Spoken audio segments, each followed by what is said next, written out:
नमस्कार, मैं कल्तरु अग्रवाल। आज हम जो पाठ पढ़ रहे थे वो पाठ क्रमांक 4 था, जो वित्तीय संस्थानों के ऊपर था और इसमें हम काफ़ी आगे आ चुके थे, ये उसपे दूसरी वीडियो है। तो आइए आगे शुरू करते हैं। आज हम पढ़ रहे हैं सबसे पहले सहकारिता, कोऑपरेशन, जो भाईचारा भी हम जिसे कह सकते हैं उसके बारे में कि एक-दूसरे की हम सहायता करना, हमारा मिल-जुल कर काम करना बहुत आवश्यक है। तो पिछली शताब्दी के प्रारंभ में ही विश्व में निर्बल एवं निर्धन वर्ग के उत्थान के लिए सहकारिता का प्रचार बहुत ज़्यादा होता था कि इनके जो निर्बल हैं, जो विश्व में निर्बल लोग हैं और ये निर्धन वर्ग है, उनकी सहकारिता से आगे हम प्रचार करें और प्रसार हम प्रारंभ हो गया था। सहकारिता का अगर हम अर्थ जानें, तो वो ये है कि एक साथ मिल-जुल कर कोई कार्य करना, लेकिन अर्थशास्त्र में इस शब्द का प्रयोग अधिक व्यापक अर्थ में किया जाता है, जो कि है सहकारिता वह संगठन है, जिसके द्वारा दे या 2 या 2 से अधिक व्यक्ति स्वेच्छपूर्वक मिल-जुल कर समान स्तर पर आर्थिक हितों की वृद्धि करते हैं। तो 2 से ज़्यादा व्यक्ति मिलके अच्छे से एक मिल-जुल कर अच्छे आर्थिक जो हेतु जो हमारी वृद्धि है उसके समक्ष काम करते हैं, वो हमारा सहकारिता हो जाती है। और इसी प्रकार जो सहकारिता है, उस आर्थिक व्यवस्था को कहा कहते हैं जिसमें मनुष्य किसी आर्थिक उद्देश्य की पूर्ति के लिए मिलजुल कर कार्य करते हैं, वो मिलजुल कर काम करते हैं उसमें। और सहकारिता का सिद्धांत यह भी बतलाता है कि विपिन एवं शक्तिहीन व्यक्ति एक दूसरे के साथ मिलकर कोई भी जो लोग हैं मिलकर वो व्यापारी सहयोग के द्वारा ऐसे भौतिक लाभ अथवा सुख प्राप्त कर सकें जो धनी और शक्ति संपन्न व्यक्तियों को उपलब्ध हो रहे हैं और जिसके उनका नैतिक विकास हो। अब सहकारिता के द्वारा जीवन के ऐसे उच्च एवं अधिक समुन्न स्तर की वास्तविक सिद्धि की आशा की जाती है, जिसमें श्रेष्ठतम कृषि तथा समुद्र जीवन संभव हो सके। अतः यह सिद्धांत सब प्रत्येक के लिए और प्रत्योग सभी के लिए, all for each and each for all. तो सारा जो है यहाँ पर आर्थिक विकास है वो सबके लिए है और सब उसके लिए योगदान देंगे। तो कोई भी 2 से अधिक व्यक्ति इस आर्थिक वृद्धि के लिए काम करता है बहुत अच्छे से। तो इसमें ये हमने यही जाना कि सहकारिता या फिर कोऑपरेशन जिसे कहा जाता है, सब एक दूसरे के बढ़ाव के लिए, आर्थिक विकास के लिए काम करते हैं। अब मूलभूत तत्व क्या है इस बात का? अब इसके मुख्यतः 3 आधारभूत सिद्धांत हैं। एक तो ये है कि संगठन की सदस्यता। तो संगठन की जो सदस्यता होती है, वो स्वैच्छिक होती है। लोग अपनी इच्छा से स्वैच्छिक क्या है? लोग अपनी इच्छा से संगठन को अ, जॉइन या फिर कहते हैं इनका मेंबर बनते हैं, सदस्य बनते हैं, उन पर कोई बाहरी बंधन नहीं होता। पहली ये है। दूसरी है कि इसका जो प्रबंध है, वह संचालन जन जंत्रा मक आधार पर होता है। तो इसका मतलब क्या हुआ? इसके जो सदस्य के बीच पूंजी हैसियत अथवा किसी अन्य आधार पर कोई भेदभाव नहीं किया जाता। तो कुछ भी हो, आपका भेदभाव नहीं होगा अगर आप इसके सदस्य बनते हैं तो। वे एक-दूसरे के बराबर समझे जाते हैं और सबको एक जैसे अधिकार व अवसर प्राप्त होते हैं। तो इस सहकारिता का सबसे बढ़िया लाभ यही है कि आप चाहे आपके पास कम पूंजी हो, आपके पास ज़्यादा पूंजी हो, चाहे आपकी हैसियत इतनी ज़्यादा ना हो, परंतु यहाँ पर कोई आपके साथ भेदभाव नहीं होगा, आपको नीचा नहीं दिखाया जाएगा। तीसरा इसके जो आर्थिक उद्देश्य भी हैं, उसमें नैतिक और सामाजिक तत्व शामिल होते हैं। ये केवल आर्थिक लाभ कमाने के लिए ही नहीं है, क्योंकि हम आर्थिक विकास की बात करे जा रहे हैं कि अर्थव्यवस्था में आर्थिक लाभ बहुत ज़्यादा हमें चाहिए, बल्कि नैतिक और सामाजिक मूल्यों से भी सहयोग रखता है। उसमें सदस्यों के हित के लिए कार्य होते हैं। इसका ध्येय दूसरों को लूट-खसोट करके धनवान बनाने का नहीं होता, बल्कि एक आत्म सहायता बढ़ाने का होता है और पारस्परिक सहयोग द्वारा व्यक्ति जो है और समूह के लाभ के लिए सुख उनकी समृद्धि बढ़े उसके लिए होता है। अब भारत में एक सहकारिता का विकास कैसे हुआ? हमने ये तो जान ली सहकारिता क्या है, किन चीज़ों पे ये बनी है, कैसे ये चलती है। पर भारत में सहकारिता का क्या विकास है? तो भारत में पिछली शताब्दी के प्रारंभ में ही जो निर्धन तथा कमज़ोर वर्ग के लोग थे, उनके उत्थान के लिए एवं किसानों को सस्ती दर पर ऋण उपलब्ध करवाने के लिए उद्देश्य से ये सरकारी सहकारी समितियों का स्थापना जोर देने लगा था। इसमें उस वर्ष ये चालू हो गई थी। इसके लिए सर्वप्रथम 1904 ईस्वी में एक सहकारिता साख समिति विधान पारित हुआ था। क्या पारित हुआ था? सहकारिता साख समिति विधान। कब? 1904 में ये पारित हुआ था, जिसके अनुसार गांव या नगर में कोई भी व्यक्ति, कोई भी 10 व्यक्ति मिलकर सहकारी जो साख समिति है वो उनकी स्थापना कर सकते थे। तो कितने व्यक्ति हुए यहाँ पर मुझे बताइएगा? 10, बिल्कुल सही। 10 व्यक्ति जो हैं वो एक सहकारी साख समिति 1904 में अपनी स्थापित कर सकते थे। अब 1904 के अधिनियम के अंतर्गत जो है स्थापित होने वाले सहकारी समितियों की कार्य प्रणाली में सुधार लाने तथा इसके क्षेत्र को विस्तृत रूप देने के लिए 1912 ईस्वी में एक और अधिनियम बनाया गया। इस नए अधिनियम में जो ऋण की अतिरिक्त अन्य उद्देश्यों के लिए सहकारी समितियां स्थापित करने एवं प्राथमिक समितियों का देखभाल के लिए केंद्रीय संगठन की स्थापना भी व्यवस्था की गई। तो अब कोई भी चीज आप बनाते हैं तो उसके लिए, उसकी देखरेख के लिए ऊपर कोई स्थापना, एक आपको संगठन चाहिए होता है। इसलिए 1912 में इन सब के लिए नए उद्देश्य आए और नए केंद्रीय संगठन बनाए गए। पुणे इसकी गति प्रगति जो है की समीक्षा एवं इसके भावी विकास की स्वरूपरेखा निर्धारित करने के उद्देश्य से 1914 फिर ईस्वी में मैकलेंग समिति नियुक्त की गई। कौन सी? मैकलेंग समिति एक नियुक्त की गई। 1919 जो है ये मैकलेंग समिति है। फिर 1919 ईस्वी के राजनीतिक सुधारों के अनुसार सहकारिता प्रांतीय सरकारों का हस्तांतरित विषय या प्रोविंशियल ट्रांसफर्ड सब्जेक्ट बनाई गई यहाँ पर। फिर अथवा इसके संचालन का भार अब राज्य सरकारों के हाथ में आ गया। अब आखिर में यहाँ पर इसका भार कहाँ आया था? राज्य सरकारों के पास इसका भार आ गया था, ये सहकारिता समिति का। तो 1914 में कौन सी थी? मैकलेंग समिति। उसके बाद आखिर में आया इनके पास राज्य सरकारों के पास। फिर उसके बाद जो हुआ 1929 ईस्वी की महान आर्थिक मंदी आई। इसके विकास पर विराम लगा दिया गया। एक ग्रेट डिप्रेशन जिसे कहा जाता है आर्थिक मंदी में, उसमें विराम लगा दिया गया। लेकिन 1935 ईस्वी में हमारे भारत में रिजर्व बैंक ऑफ इंडिया की स्थापना हुई। रिजर्व बैंक ऑफ इंडिया 1935 में स्थापना हुई थी, ये याद रखिएगा। इसके अंतर्गत एक कृषि साख विभाग जो है एग्रीकल्चरल क्रेडिट डिपार्टमेंट का संगठन किया गया, जिसका कार्य कृषि विकास के लिए आर्थिक सहायता प्रदान करना एवं अपने महत्वपूर्ण सुझाव भी प्रदान करना था। तो यहाँ पर एक संगठन गठित हुआ था जो कृषि साख विभाग का संगठन हुआ था। इसका कार्य क्या था? इस कृषि एग्रीकल्चरल क्रेडिट डिपार्टमेंट का कृषि विकास के लिए कोई भी जो आर्थिक सहायता प्रदान करना है और महत्वपूर्ण सुझाव देना है अपना, तो ये इनके कुछ मुख्य कार्य थे। अब सहकारिता समिति की वित्तीय आवश्यकता की पूर्ति सहकारी बैंकों द्वारा की जाती थी, जो हमारे देश के 3 स्तर पर काम करते हैं। अब जिसे निम्न बॉक्सों में दर्शाया गया है, ये हमें बताया गया है कि कौन से हैं। राज्य के विकास की भूमिका, पहले आता है राज्य के विकास की भूमिका, इसको जानते हैं। तो हमने सहकारिता का पूरा हमने देखा हमारे भारत में कैसा रहता था। अब हम देखेंगे कि राज्य में इस विकास में क्या भूमिका रहती राज्यों की। बिहार भारत का एक पिछड़ा राज्य है, ये आपने बहुत बार सुन लिया होगा इन पाठों में भी और पहले भी, कि बिहार को हम बहुत पिछड़ा पिछड़ा कहते हैं। और उनके हमने कारण भी जाने क्यों पिछड़ा राज्य कहा जाता है और क्यों कैसे भरने की कोशिश कर रहा है। एकीकृत भारत जो झारखंड सहित एक समय था, इसके जो आर्थिक संसाधन थे अत्यधिक थे, परंतु राज्य बंटवारे के कारण जैसे हमने बताया सारी संपत्ति आज के बिहार से अलग हो गई, वो सारी झारखंड में चली गई। वो सारा भूखंड जो है वो जहाँ प्राकृतिक संपदाएं केंद्रित थी, वह राज्य बंटवारे के बाद झारखंड के पास चले गए। अब फलस्वरूप जो शेष बचे जो बिहार में कृषि भूमि एकमात्र मूल साधन रह गया, जिस पर बिहार की कुल जनसंख्या 80% आबादी पूरी निर्भर रहने लगी। अब यहाँ की खेती भी मानसून पर आधारित थी। तो माना खेतों की में जो निवेश एक जुआ के समान माना जाता था, क्योंकि खेती बिहारी वासियों की जीविका का आधार बन गया।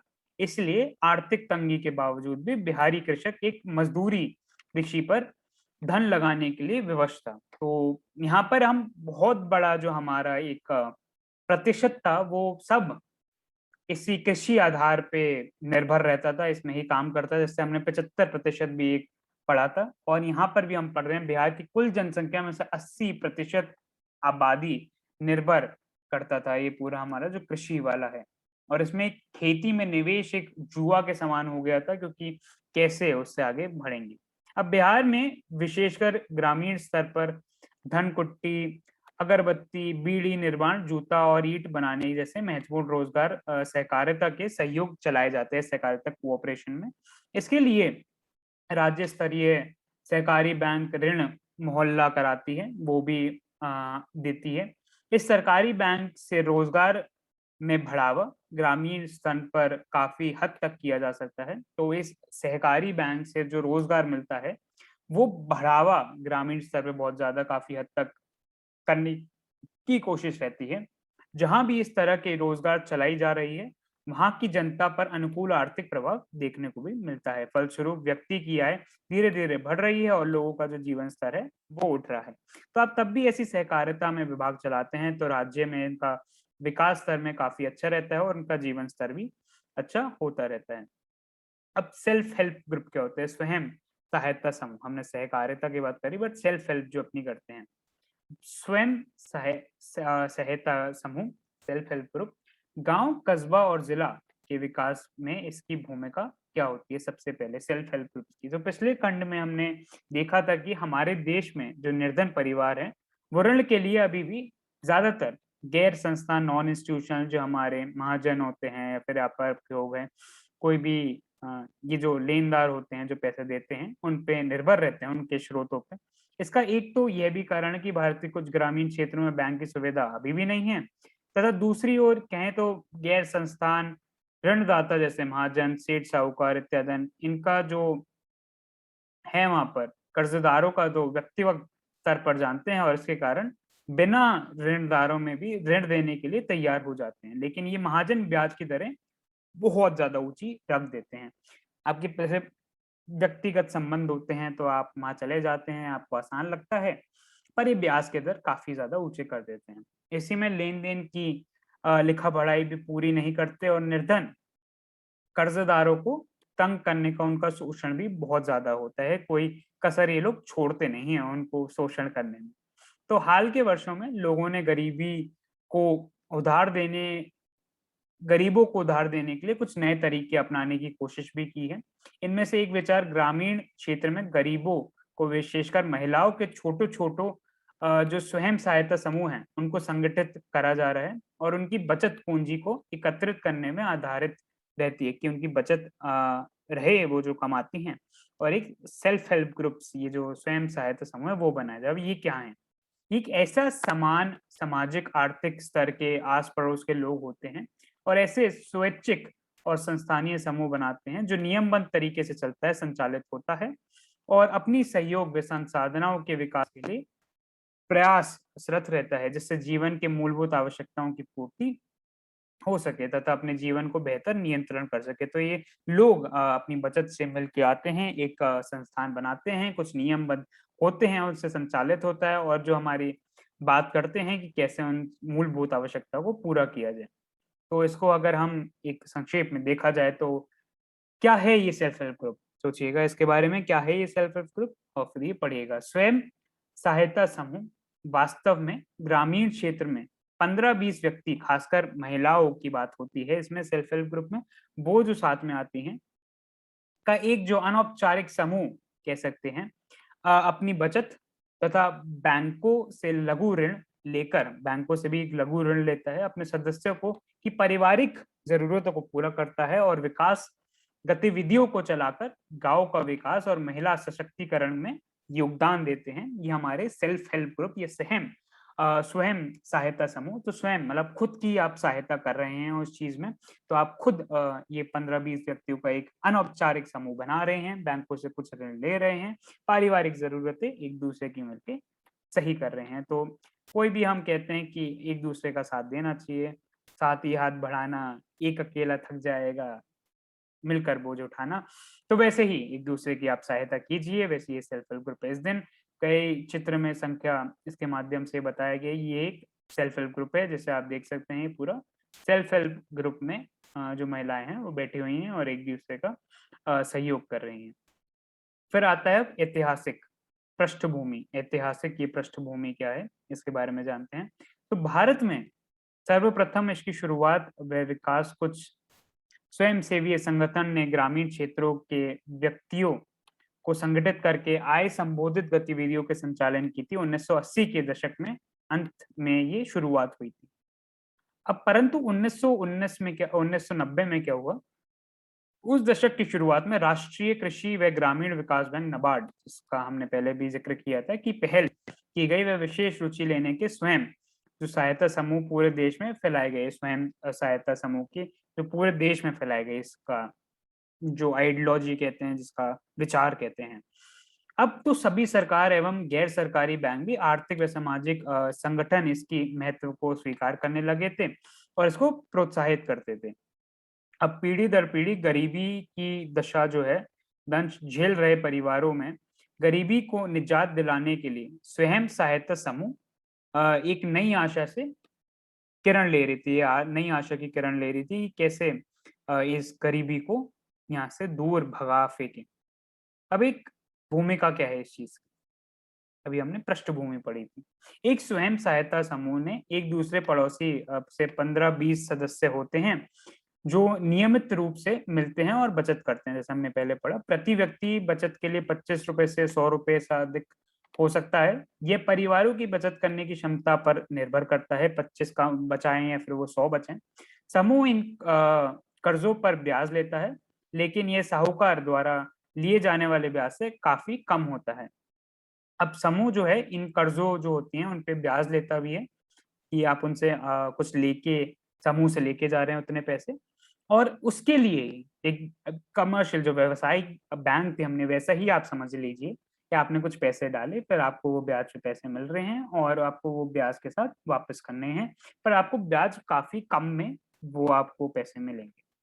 1 या 2 वर्षों के बाद अगर समूह नियमित रूप से बचत करता है तो समूह बैंक से ऋण के योग्य हो जाता है। वैसे ऋण समूह के नाम पर दिया जाता है और उसका मकसद सदस्यों के लिए एक स्वरोजगार के अवसर सृजन करना होता है। तो रोजगार के अवसर आप सृजन करें और उसके लिए एक खुद सेल्फ एम्प्लॉयमेंट जिसे कहते हैं वो बना सकें। उदाहरण के लिए सदस्यों को छोटे-छोटे कर्ज अपनी गिरवी जमीन के लिए, कार्यशील पूंजी की जरूरत के लिए, बीज, खाद, बांस और कपड़े खरीदने के लिए, सब के लिए, घर बनाने के लिए, सिलाई मशीन के लिए, ये सारे कुछ पशु इत्यादि संपत्ति खरीदने के लिए, सारे काम के लिए आप जो धनराशि है वो वहां से ले सकते हैं। और बचत और ऋण जो गतिविधियां हैं, से संबंधित ज्यादातर महत्वपूर्ण निर्णय जो है समूह के सदस्य हैं स्वयं लेते हैं। तो इनसे उसमें एक डिसीजन मेकिंग जो आप कहते हैं, कोई भी समूह एक फैसला लेता है, उसकी पावर आती है, उन पे शक्ति आती है। तो समूह में दिए गए जाने वाले जो ऋण, उसका लक्ष्य, उनकी रकम, ब्याज दर, वापस लौटने की अवधि आदि के बारे में निर्णय करता है। इस ऋण को लौटने की जिम्मेदारी समूह की होती है, लौटाने की जिम्मेदारी।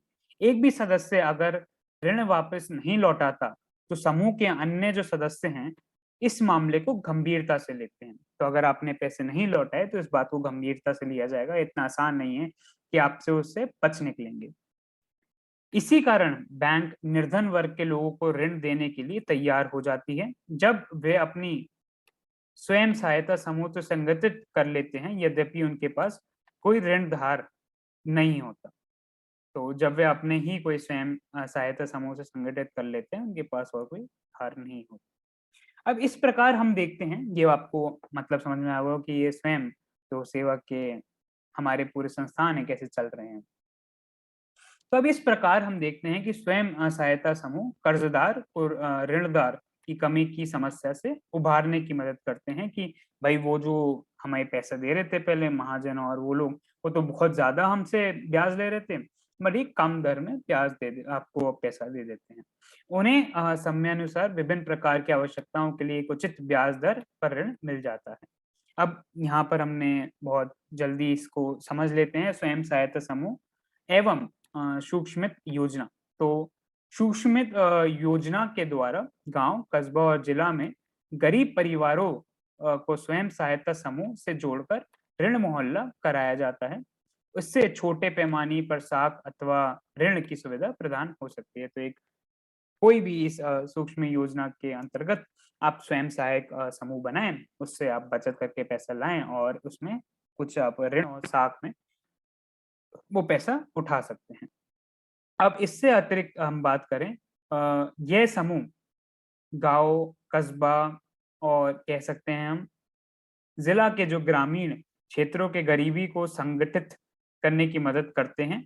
इससे ना केवल महिलाओं का आर्थिक रूप जो है वो स्वावलंबी हो जाता है, बल्कि समूह की जो नियमित बैठकों के जरिए लोगों का एक आम मंच भी मिलता है कि एक मंच पे आके वो कुछ फैसले ले सकें। जहाँ तक तरह तरह के सामाजिक विषय जैसे स्वास्थ्य हो गया, पोषण हो गया, घरेलू इत्यादि हो गया, इन पे आप चर्चा वो लोग कर पाते हैं, क्योंकि बहुत महिलाएं ही होती हैं। तो ये सेल्फ हेल्प ग्रुप के हैं स्वयं साहित्य समूह। जल्दी हम पढ़ेंगे, कोई एक कहानी के माध्यम से भी समझ सकते हैं कि अब एक और कहानी, ये आपके लिए पाठ काफी मजेदार रहे होंगे। इससे पहले भी हमने एक कहानी देखी थी, यहाँ भी एक हम कहानी देखने जा रहे हैं। तो नवादा जिला जो है बिहार का एक अति पिछड़ा जिला है। इस जिले के अंतर्गत गोविंदपुर एक प्रखंड है जिसके चारों ओर प्राकृतिक छटाएं अति रमणीय हैं। इस गांव में एक पहाड़ी नदी है जिसका नाम सकरी नदी है। इस नदी के किनारे एक छोटा सा गांव दर्शन है। इस गांव में मिट्टी का कटाव प्रतिवर्ष बाढ़ के कारण हो जाता है। तो यहाँ पर बाढ़ के कारण मिट्टी का कटाव हो जाता है। यहाँ के लोगों की प्रमुख पेशी जो है कृषि मजदूरी है। खेती बाड़ी के बाद बचे हुए समय में यहाँ के लोग मजदूरी के लिए इधर उधर भटकते हैं। इस गांव की 20 महिलाओं ने एक समूह का निर्माण किया। समूह बनाने के लिए सब महिलाओं ने प्रखंड से संपर्क एक पंजाब नेशनल बैंक से 15,000 रुपए का ऋण प्राप्त कर गांव में सभी से मिलकर टोकरी बनाने का कार्य प्रारंभ कर दिया। तो एक काम शुरू किया उन्होंने टोकरी बनाने का। इस प्रकार इस समूह के सहयोग से इस उद्योग को चल चल पड़ा। प्रारंभ में समूह को द्वारा निर्मित टोकरी से लगभग 6,000 रुपए का लाभ हुआ। इन रुपए को सभी महिलाओं ने अपने अपने नाम से बैंक में खाता खुलवाकर बराबर मुनाफा आपस में बांट ली। तो कितना 300 रुपए प्रत्येक महिला को आमदनी में मिल गया और उन्होंने बैंक में अपना खाता खुलवा लिया। अभी सारी महिलाएं स्वरोजगार अपने लिए बनाए के द्वारा स्वयं सहायता समूह में एक बन गई, उनसे सुधारने लगी। आज समूह इस प्रखंड का अग्रणी सहायता समूह है और प्रखंड स्तर पर काफी नाम कमा रहा है। तो ये सेल्फ हेल्प ग्रुप जो स्वयं सहायता समूह था, वो आज एक उन्होंने स्वरोजगार बनाया, पैसे कमाए और आज काफी अच्छा चला रहा है। इस कहानी को चित्र के अनुसार भी हम समझ सकते हैं। 4.2। तो ये एक चित्र है जो आप देख सकते हैं। ये महिलाएं हैं, इन्होंने टोकरी बनाकर कैसे अपना काम पूरा किया और 300 प्रति महिलाएं कमाए और उसके माध्यम से वो आगे बढ़े। तो यहाँ तक हम पाठ था हमारा जो वित्तीय संस्थान के बारे में था। अब हम इसका समरी जो सारांश है वो देख लेते हैं। एक बार क्या पढ़ा, साख अथवा ऋण की आवश्यकता की पूर्ति वित्तीय संस्थानों के द्वारा संपन्न होती है। ये हमने साख या फिर कुछ भी ऋण होता है और ये जो वित्तीय संस्थान सरकार द्वारा स्थापित या संचालित होते हैं अथवा लोगों के सहयोग से भी सहभागिता से स्थापित हो सकते हैं, अथवा अर्ध सरकारी वित्तीय संस्थान भी उन्हें कहते हैं।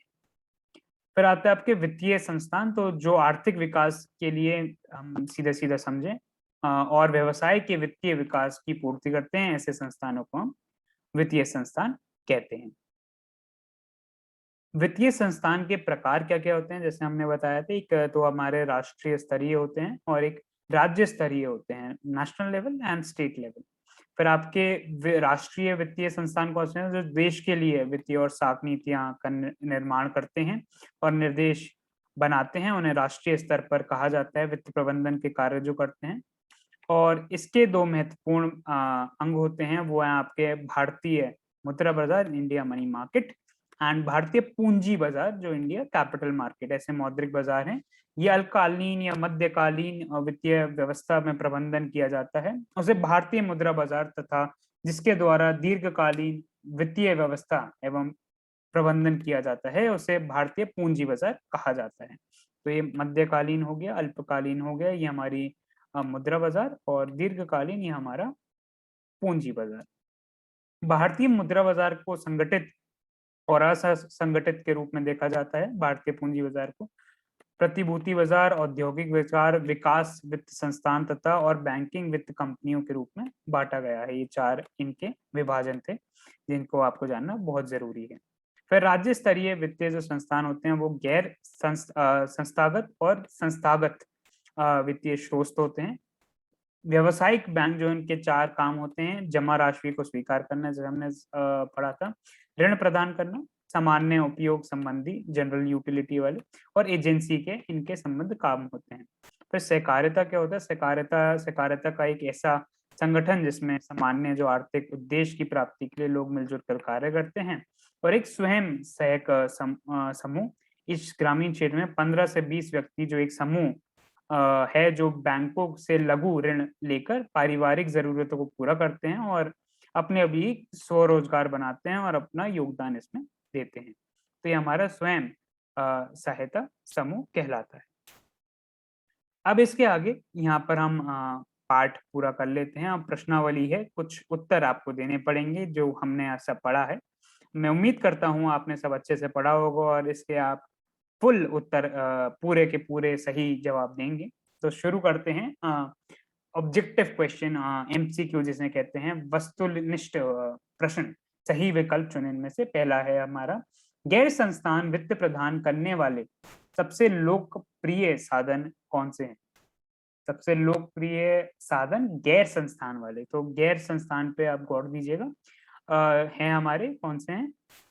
महाजन, बिल्कुल सही। महाजन हमारे गैर संस्थान में आते हैं जो वित्त प्रदान करते हैं। दूसरा प्रश्न, इनमें से कौन संस्थागत वित्त का साधन है? कौन सा संस्थागत? यहाँ पर देखिएगा, बिल्कुल सही, व्यवसायिक बैंक, क्योंकि पहले हमारे गैर संस्थागत थे, ये संस्थागत हैं।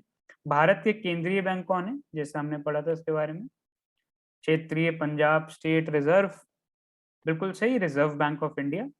चौथा प्रश्न, राज्य में कार्यरत केंद्रीय सहकारी बैंक की संख्या। ये संख्या मैंने आपसे कहा था याद रखिएगा, आपको बहुत ज्यादा उपयोग में आएगी। बिल्कुल सही उत्तर 25 है आपका जवाब। तो दीर्घकालीन ऋण प्रदान करने वाली संस्था कौन सी? कौन सी दीर्घकालीन? ये अभी जस्ट मैंने आपको बताया था, अभी के अभी से पहले कौन सी संस्था दीर्घकालीन देगी? बिल्कुल आपका उत्तर अगर भूमि विकास बैंक है तो बिल्कुल सही है। फिर आता है आपका, भारत की वित्तीय राजधानी फाइनेंशियल कैपिटल कौन सी है? ये हमने पहले पढ़ा हुआ है इस बारे में, बिल्कुल सही है। अगर मुंबई आपका जवाब है तो बिल्कुल सही है आप। सहकारिता, सातवां प्रश्न, सहकारिता प्रांतीय कार्यक्रमों का हस्तांतरित विषय कब बनी? ये कब बनी थी हमारी जो थी हमारी पूरी? इसका सही जवाब है 1919 ईस्वी। इसका हमने अभी विवरण किया था। देश में अभी, आठवां प्रश्न है, देश में अभी कार्यरत क्षेत्रीय ग्रामीण बैंक की संख्या क्या है? ये तो आपको पता होना चाहिए, 196, बिल्कुल सही। व्यावसायिक बैंक का राष्ट्रीयकरण कब किया गया था? राष्ट्रीयकरण, उसे नेशनलाइज कहा जाता है। नौवां प्रश्न है आपका, 1969, बिल्कुल सही जवाब। और यहाँ हम ये ऑब्जेक्टिव क्वेश्चन पूरे करते हैं और रिक्त स्थानों पे आते हैं। इसके जवाब मैं आपको आखिर में दिखा दूंगा। इसके साथ मुझे बस आप दिमाग में उत्तर रखिएगा और मेरे साथ सोचिएगा कि क्या उत्तर हो सकते हैं। मैं भी आपके साथ सोचता हूँ। पहला प्रश्न, साख अथवा जो ऋण की आवश्यकता है कि पूर्ति डैश संस्थानों के द्वारा की जाती है? सही जवाब होगा वित्तीय संस्थानों द्वारा। ग्रामीण क्षेत्र में साहूकार द्वारा प्राप्त ऋण की प्रतिशत मात्रा क्या होती है? 30% इसकी मात्रा होती है। अगला प्रश्न, प्राथमिक कृषि समिति कृषकों को डैश ऋण प्रदान करती है? कौन सा अल्पकालीन ऋण प्रदान करती है? भारतीय रिजर्व बैंक की स्थापना कब हुई थी? 1935 ईस्वी में हुई थी, जो हमने अभी बात करी। वित्तीय संस्थानों किसी भी देश का क्या माना जाता है? मेरूदंड, मेरूदंड बहुत बैकबोन जिसे मैंने कहा था वो माना जाता है। स्वयं सहायता समूह में लगभग कितने सदस्य होते हैं? लगभग 15 से 20 सदस्य होते हैं, बिल्कुल सही। एसएसजी में बचत सेल्फ हेल्प ग्रुप जो है, स्वयं सहायता समूह में बचत और ऋण संबंधी अधिकार निर्णय कौन लेते हैं? समूह के सदस्य लेते हैं। व्यावसायिक बैंक किस प्रकार की जमा राशि को स्वीकार करती है? कितने प्रकार की? 4 प्रकार की जमा राशि लेती है वो। भारतीय पूंजी बाजार डैश वित्तीय सहायता प्रदान करता है। दीर्घकालीन बिल्कुल सही। सूक्ष्म वित्त योजना के द्वारा डैश पैमाने पर साख अथवा एवं ऋण की सुविधाएं उपलब्ध होती हैं। सूक्ष्म वित्त योजना के द्वारा छोटे या फिर लघु पैमाने पर साख अथवा ऋण की सुविधाएं उपलब्ध होती हैं। एक बार आप उत्तर देख सकते हैं जो हमने अभी बताए। अ, वित्तीय पहला 30%, अल्पकालीन 1935, मेरूडेंड 15 से 20, समूह के सदस्य 4, दीर्घकालीन और छोटे या लघु। यहाँ पर हम पाठ की समाप्ति करते हैं। मैं आशा करता हूँ कि आपको सब चीज़ें बहुत अच्छे से वित्त संस्थानों के बारे में समझ में आई होंगी। अब आपसे कभी भी कोई अगली बार आपका दोस्त या कोई कहे कि ये कौन-सी व्यावसायिक बैंक है या फिर इनके काम क्या होते हैं या यहाँ क्या चीज़ें चलती हैं, तो मैं पूरा यहाँ पर भरोसा ले रहा हूँ कि आप उनको उत्तर अच्छे से दे पाएँगे और ये समझ पाएँगे कि वो आपके क्या कर रहे हैं और क्या अगर किसी आप गाँव में जाते हैं और उन लोगों को बताते हैं इस बारे में, सेल्फ हेल्प ग्रुप स्वयं सेवक आप अपना कैसे कर सकते हैं, स्वरोजगार कैसे बना सकते हैं। हमारे देश की कौन-सी ऐसी संस्था है जो चलाती है, हमारी मेन जो केंद्रीय सरकार में जो बैंक है, हमारी मेन बैंक सबसे ऊपर वो कौन-सी है, सब के उत्तर आपको पता हों। यही उम्मीद के साथ मैं आपसे अलविदा रहता हूँ। धन्यवाद बहुत-बहुत आपका और ऐसे आगे बढ़ते रहिए।